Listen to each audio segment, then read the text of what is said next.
Port Darwin. Thank you, Madam Speaker. Madam Speaker, I stand in support of the amendments before our Parliament today to strengthen our laws to protect the victims of domestic, family and sexual violence. But firstly, I'd like to address the member for Nightcliffe's comments that she had never seen any member of the CLP at a domestic violence rally or event prior to the election. Madam Speaker, I didn't know the member for Nightcliffe before Parliament. I would have no idea if she was an event I ever attended in the 30 years I have lived in the Territory, because I had no idea who she was. So for her to make such a derogatory, sweeping statement about what I may or may not have done in this space in a personal capacity is highly offensive, and I expect my colleagues will feel the same way.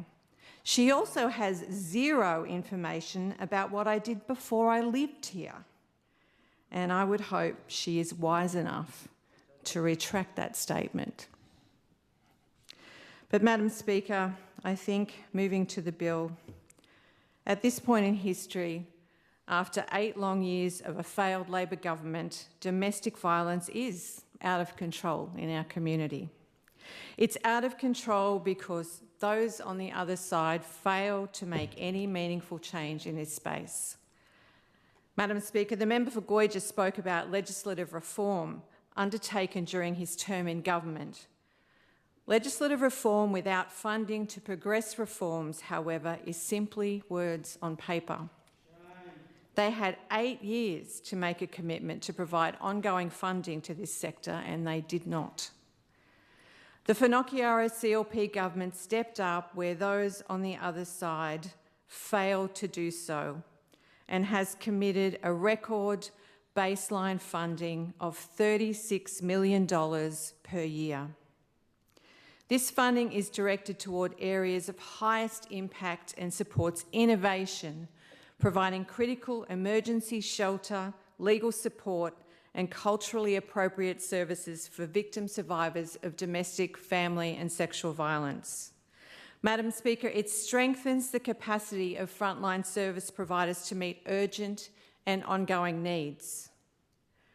Madam Speaker, the Leader of the Opposition stated that the Finocchiaro CLP government's commitment to a record baseline funding of $36 million per year is not enough.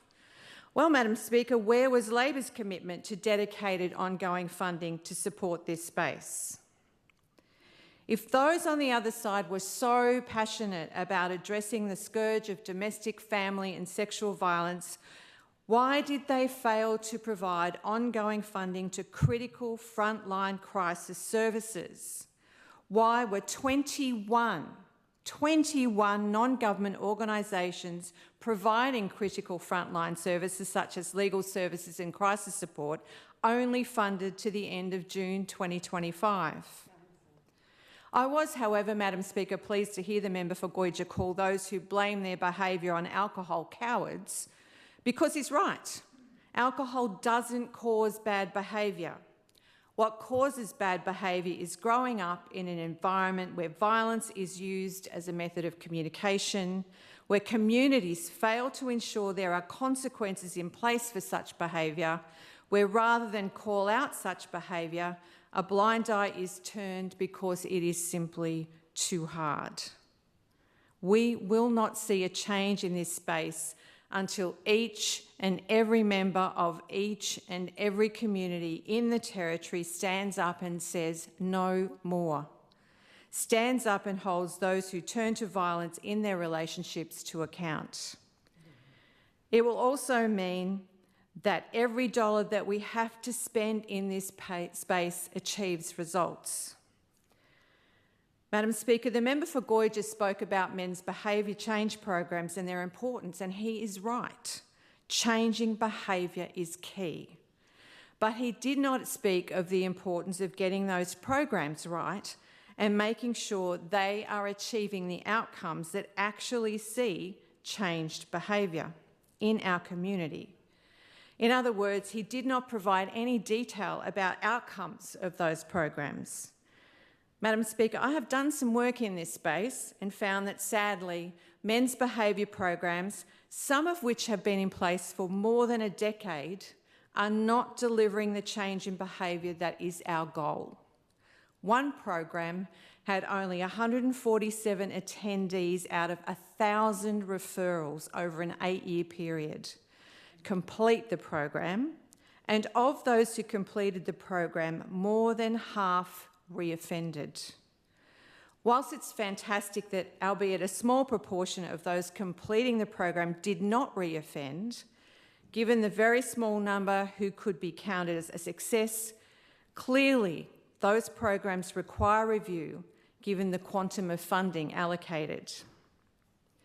Madam Speaker, it is reassuring to hear those on the other side speak in support of components of the amendments before the Parliament, in particular those around victims' rights and compensation for victims. However, I am truly at a loss to understand why those on the other side do not want to see those who pose a risk of immediate harm to a victim put behind bars. Madam Speaker, if a DVO is not worth the paper it is written on because there is no consequence for breaching that DVO, what point is there in issuing a DVO? In November 2022, those on the other side repealed mandatory sentencing for breach of domestic violence order because, according to those on the other side, protecting perpetrators is more important than protecting victims and the community as a whole. Mandatory sentencing puts a consequence, a deterrent in place to let perpetrators know you will have to answer for your actions. Those on the other side would also have us believe there's no evidence that minimum mandatory sentencing does not make victims safer. Well, Madam Speaker, the statistics speak for themselves. For the period December 2021 to November 2022, when minimum mandatory sentencing for breach of DVOs was in place, whilst the number is still horrendously high, there were 6,453 domestic assaults recorded in the NT.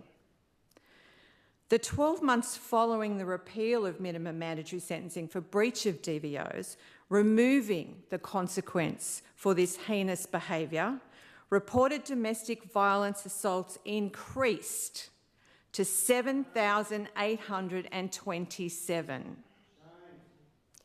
Clearly, the experts who claim reintroducing this consequence will escalate harm have not done their homework.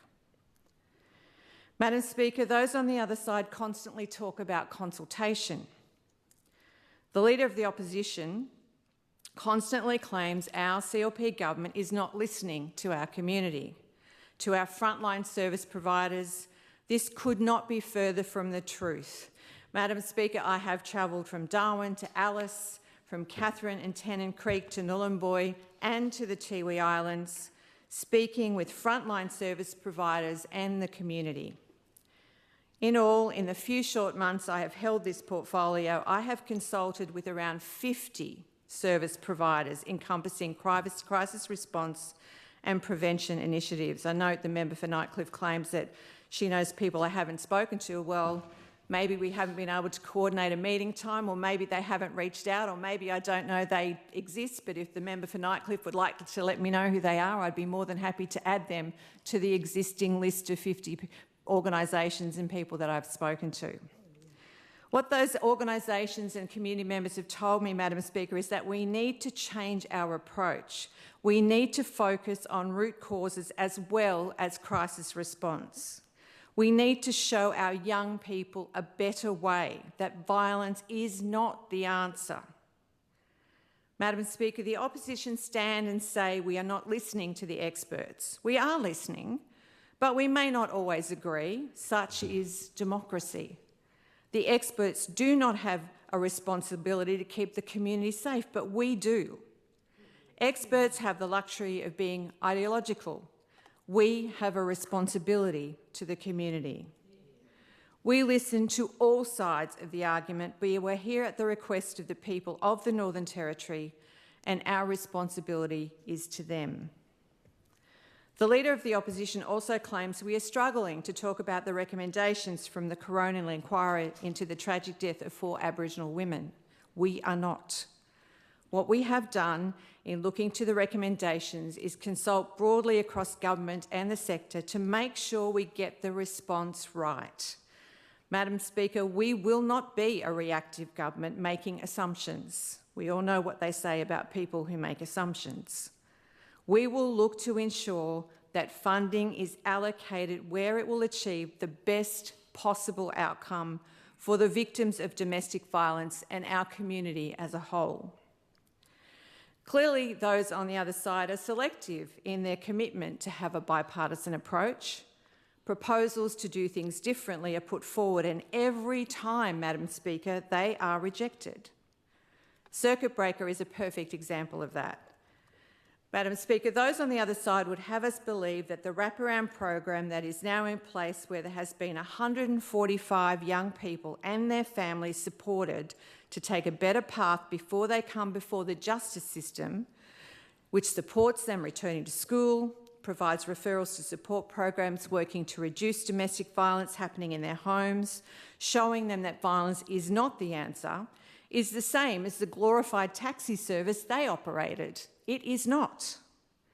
Madam Speaker, while I appreciate it is early days, in Alice Springs, where circuit breaker commenced, we have seen an 11% decrease year on year in February 2025 and a 10% decrease in March 2025 in domestic assaults.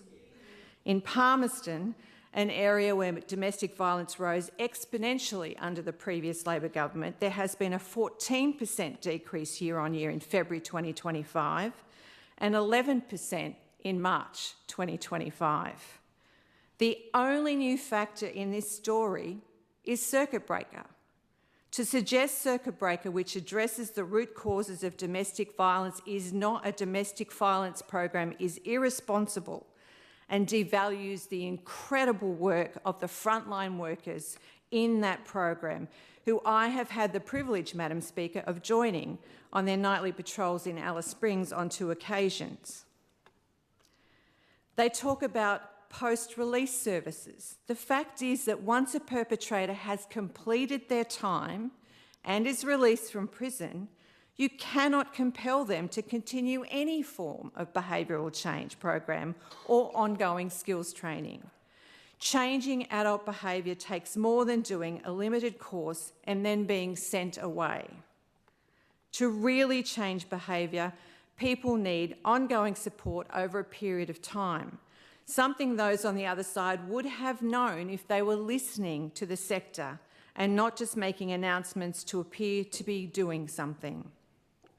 Our CLP government, on the other hand, is working to identify how we can deliver interventions at the point of charge, supporting victims and alleged perpetrators to change behaviour, because that is where we can make the difference. Madam Speaker, those on the other side did not put community safety first. Instead, a lack of safety grew out of control under the 8 years of Labor government, where those on the other side who removed mandatory sentencing for domestic violence offences failed to hear the voice of our community, who were screaming, "Enough is enough." Every Territorian has the right to feel safe, and sentencing repeat offenders who breach a DVO will keep people safe. Madam Speaker, these amendments are critical to working to protect victims of domestic, family and sexual violence.